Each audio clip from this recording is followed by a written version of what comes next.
ಹೆಂಗಿರ್ತಾರೆ, ಸುಖದಲ್ಲಿ ಬದುಕಿದವ್ರು ಏನಾಗ್ತಾರೆ ಅನ್ನೋದು ಇಷ್ಟೇ ನಾನು ಒಂದೇ ಉತ್ತರವನ್ನ ಹೇಳೋದು.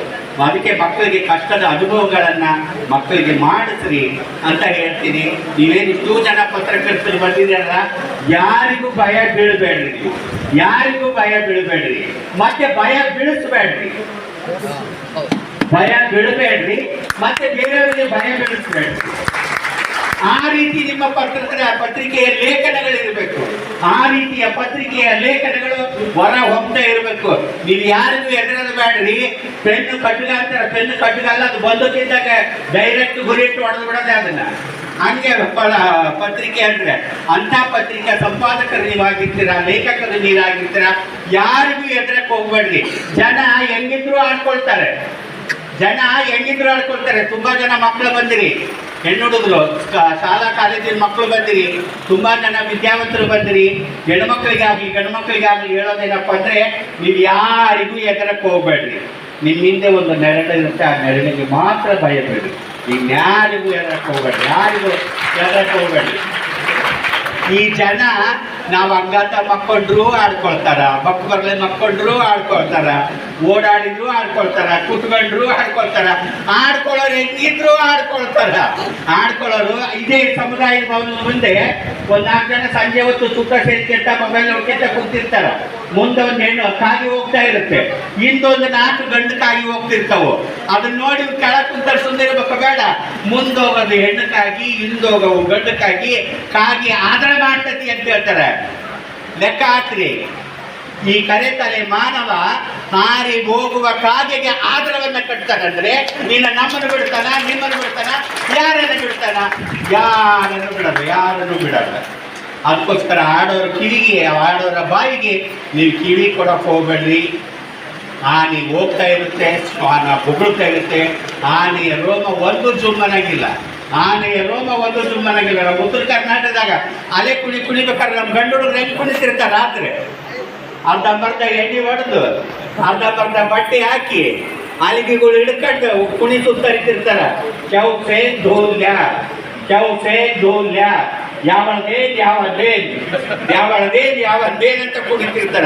ಹಂಗೆ ನಾವು ಜೀವನದಲ್ಲಿ ಯಾವದೇನ್ ಯಾವಳದೇನ್ ಅಂತ ಮುಂದೆ ನುಗ್ಗುತ್ತಾ ಇರ್ಬೇಕು. ನಾವು ಯಾರಿಗೂ ಮೋಸ ಮಾಡಬಾರ್ದು, ಮುಂದೆ ನುಗ್ಗುತ್ತೀವಂತೆ ಯಾರಿಗೂ ಮೋಸ ಮಾಡಬಾರ್ದು, ಯಾರಿಗೂ ಅನ್ಯಾಯ ಮಾಡಬಾರ್ದು, ಯಾರಿಗೂ ನಾವು ಮನಸ್ಸನ್ನ ನೋಯಿಸಬಾರ್ದು. ನಿಜವಾದ ದೇವರು ದೇವಸ್ಥಾನದಲ್ಲಿಲ್ಲ, ನಿಜವಾದ ದೇವರು ದೇವಸ್ಥಾನದಲ್ಲಿಲ್ಲ. ನಾವು ಮಾಡುವ ಕರ್ತವ್ಯದಲ್ಲಿ ಪರಮಾತ್ಮ ಇದ್ದಾರೆ, ನಾವು ಮಾಡುವ ಕರ್ತವ್ಯದಲ್ಲಿ ಪರಮಾತ್ಮ ಇದ್ದಾರೆ. ಯಾವ ಮನುಷ್ಯ ತಾನು ಮಾಡುವ ಕರ್ತವ್ಯಕ್ಕೆ, ತಾನು ಮಾಡುವ ಕೆಲಸಕ್ಕೆ ಪ್ರೀತಿ, ವಿಶ್ವಾಸ, ಗೌರವ, ಎಲ್ಲದಕ್ಕಿಂತ ಮುಖ್ಯವಾಗಿ ಯಾರು ಸಮಯಕ್ಕೆ ಗೌರವ ಕೊಡ್ತೀರೋ, ಯಾರು ಸಮಯಕ್ಕೆ ಗೌರವ ಕೊಡ್ತೀರೋ ಆ ಸಮಯ ಮುಂದೊಂದು ದಿನ ಮಂಜಮ್ಮನಿಗೆ ಕೊಟ್ಟಂತ ಗೌರವವನ್ನು ಕೊಡುತ್ತೆ. ಮಕ್ಕಳಿಗೆ ಮಂಜಮ್ಮನಿಗೆ ಕೊಟ್ಟಂತ ಗೌರವವನ್ನು ಕೊಡುತ್ತೆ. ಸಮಯಕ್ಕೆ ಗೌರವವನ್ನು ಕೊಡ್ರಿ. ಸಮಯ, ನಾನು ಅದಕ್ಕೆ ಬಂದ ತಕ್ಷಣ ಹೇಳ್ತಾ ಇದ್ದೆ, ನೀವು ಕಾರ್ಯಕ್ರಮ ಶುರು ಮಾಡ್ರಿ, ಅವ್ರು ಬರೋರು ಬರ್ಲಿ, ಬರ್ತಾರೆ. ಈಗ ಅವರು MLA ಸಚಿವರಂದ್ರೆ ತುಂಬಾ ಒತ್ತಡಗಳು, ತುಂಬಾ ಕೆಲಸಗಳು, ತುಂಬಾ ಕಾರ್ಯಕ್ರಮಗಳು ಇರುತ್ತೆ. ಅವ್ರು ಬಂದು ಜಾಯಿನ್ ಆಗ್ತಾರೆ. ನೀವು ಮುಂದುವರಿಸ್ಬಿಡ್ರಿ, ಸ್ವಾಗತ ಮಾಡಕ್ ಹೋಗ್ಬೇಡ್ರಿ, ಸ್ವಾಗತದ ಜೊತೆಗೆ ಸನ್ಮಾನ ಮಾಡಿಬಿಡ್ರಿ ಅಂತ ಹೇಳಿ ಇವರಿಗೆ ಒಂದು ಸಮಯದ ಪ್ರಜ್ಞೆಯನ್ನು ತೋರಿಸಿದ, ಅವರು ಅಭಿನಂದನೆ ಮಾಡಿದ್ರು. ನನಗೆ ತುಂಬಾ ಖುಷಿ ಆಯ್ತು. ಸಮಯಕ್ಕೆ ಗೌರವ ಕೊಡ್ರಿ ಮಕ್ಕಳ ಇನ್ನೂ ತುಂಬಾ ಜನ ಮಕ್ಕಳದಿರಿ.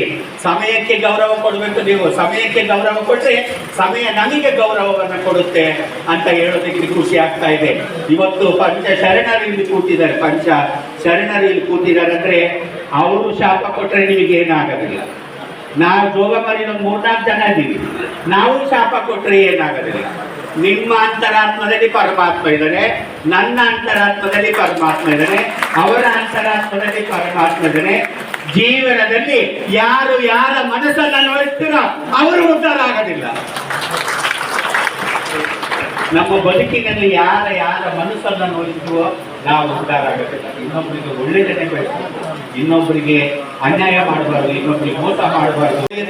ನಮ್ಮ ಸಂಸ್ಕೃತಿ ಉಳಿತೆ. ಮಕ್ಕಳಿಗೆ ಕನ್ನಡವನ್ನ ಕಲಿಸ್ರಿ, ಮಕ್ಕಳಿಗೆ ಕನ್ನಡವನ್ನ ಕಲಿಸ್ರಿ. ಮೊಬೈಲ್ ಅನ್ನ ಕೊಡಬೇಡ್ರಿ ಮಕ್ಕಳಿಗೆ. ಮೊಬೈಲ್ ಕೊಟ್ರೆ ಮಕ್ಕಳ ಜೀವನ ಬದುಕೇ ಹಾಳಾಗೋಗುತ್ತೆ. ಇವಾಗ ಎಷ್ಟೋ ಮಕ್ಕಳು ಹಾರ್ಟ್ ಹೋಗಿದ್ದಾವೆ, ಕಣ್ಣು ಹೋಗಿದ್ದಾವೆ, ಕಿಡ್ನಿ ಹೋಗಿದ್ದಾವು.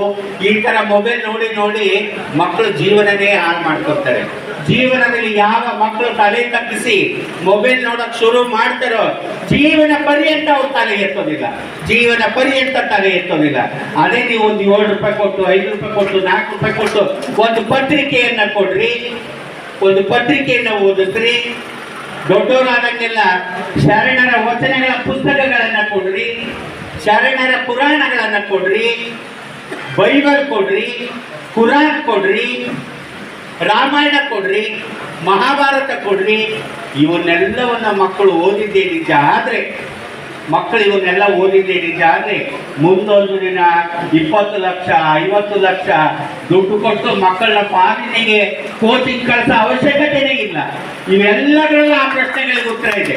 ರಾಮಾಯಣ, ಮಹಾಭಾರತ, ಕುರಾನ್, ಬೈಬಲ್ ಇವೆಲ್ಲದರೊಳಗೂ ಅಲ್ಲಿ ಕೊಡ್ತಕ್ಕಂಥ ಪ್ರಶ್ನೆಗೆ ಉತ್ತರಗಳಿದೆ.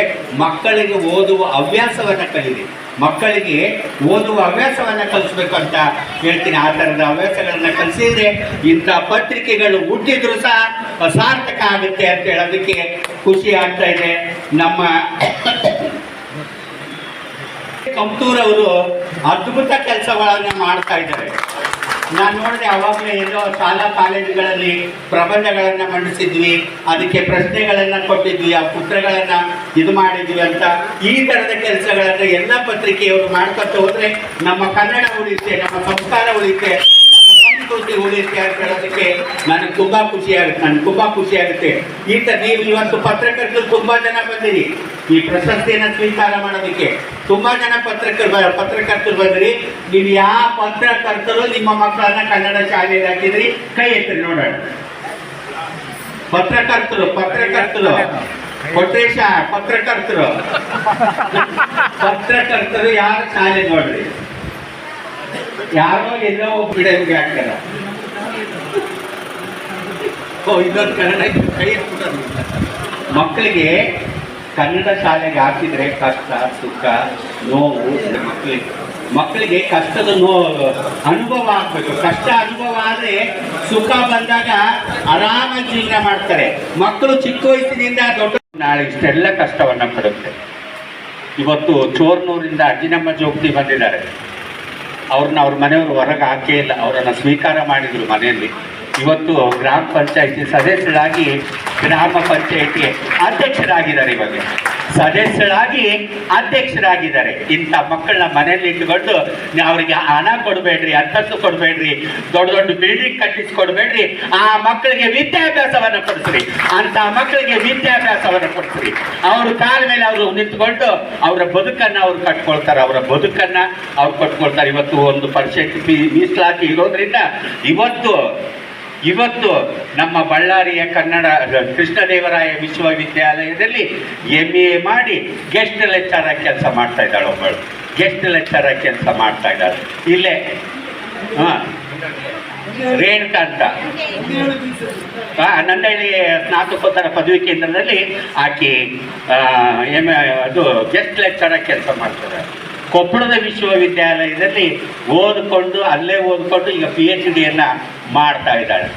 ನಮ್ಮ ಗುಲ್ಬರ್ಗದಲ್ಲಿ ಒಬ್ರು PDO ಅವತ್ತು ಜಾಗ ಸಾಲದು, 2ನೇ ವರ್ಷದ ಕಾರ್ಯಕ್ರಮಕ್ಕೆ ಜಾಗ ಸಾಲದು, 3ನೇ ವರ್ಷದ ಕಾರ್ಯಕ್ರಮಕ್ಕೆ ಒಂದು 3 ಎಕರೆ ಒಳಗೆ ಸ್ಟೇಜ್ ಹಾಕಿ ಎಲ್ಲರನ್ನ ಕರೆದು ಗೌರವ ಸನ್ಮಾನವನ್ನು ಮಾಡಿ ನಿನ್ನ ಆಸೆಯನ್ನ